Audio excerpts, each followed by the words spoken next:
Welcome back to this special edition of Hannity. We've all heard of Trump Derangement Syndrome. It's real. But now there's a new Trump-induced condition breaking out on the left, Trump travel anxiety. Apparently, some liberals who like to travel abroad, well, they're suddenly afraid because they think the rest of the world shares their hatred of President Trump.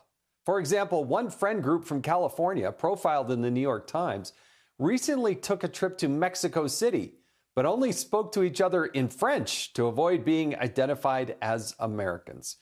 Here now with reaction is the host of Ask Dr. Drew on Rumble, Dr. Drew Pinsky. All right, Doc, analyze this for us because it seems like a lot of people jumping at a lot of shadows. Well, let's think about it this way. Trump derangement, there's actually a husband and wife psychologists that actually defined the syndrome. They use psychometrics to figure out what this thing is. Clearly, it's afflicting some people. And the one feature that was universal in people who were really suffering from this was a sense of external focus of control. In other words, things happen to them, sort of victim. Think about that.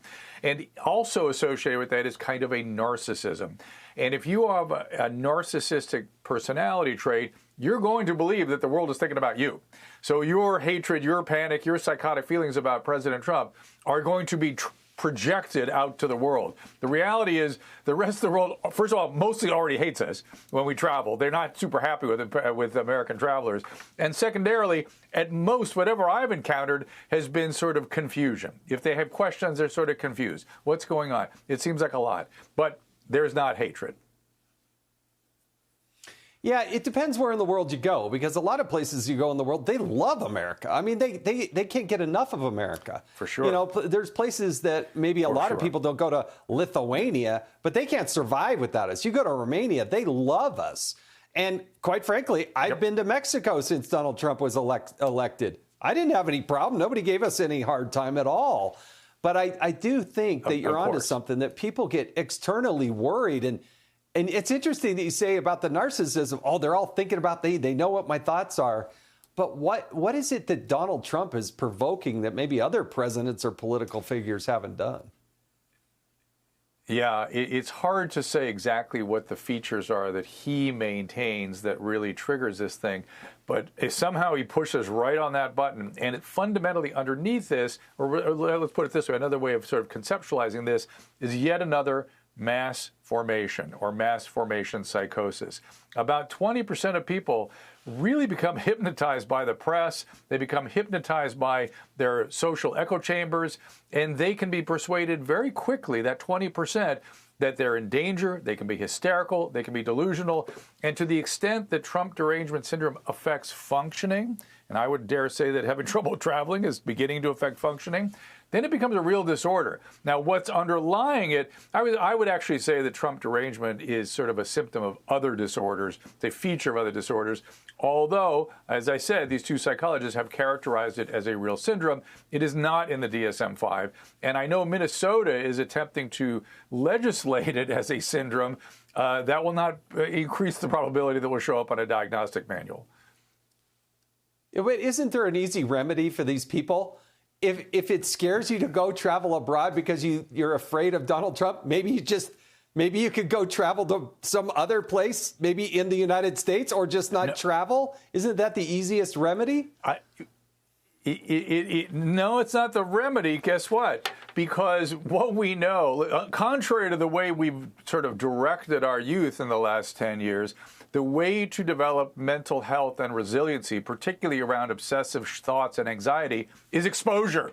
Exposure therapy, tolerable exposure. Ideally, we'd expose them to President Trump. We'd make contact with him so he doesn't become that cartoon figure that they've heard about in their echo chambers. He becomes a human being. He becomes somebody they may or may not disagree with, and that's that. But as it is, we tell people, you need a safe space. You can't be offended. You need to protect yourself. That is how you create mental illness, particularly around OCD and and anxiety type symptoms. And that certainly is a feature of all this.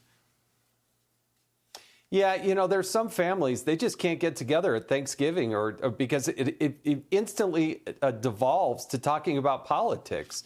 And there are a lot of people out there that just can't resist the idea that maybe they would just talk about family or sports or entertainment and just not talk about that. But exposure, that's an interesting theory on how to deal with it, because some people, I think it is very real for them. Oh, it for sure is. And it needs, as I said, because it's sort of a mass formation, 20% become thoroughly hypnotized by this.